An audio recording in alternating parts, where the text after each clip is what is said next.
Today we will share some information about how to use the locking device. Okay, first of all, put the clamp into the nut. Okay.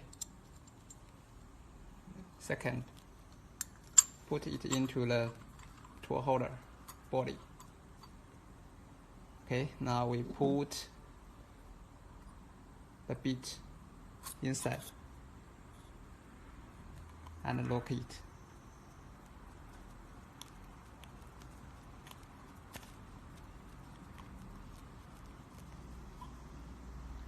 Okay, now we put the tool holder into the locking device.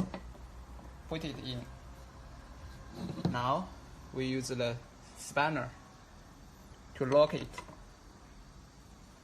Okay, lock. Okay. Now finished.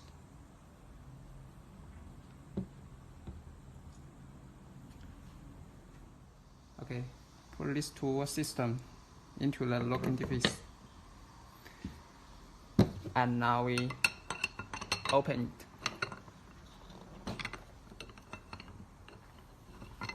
Okay.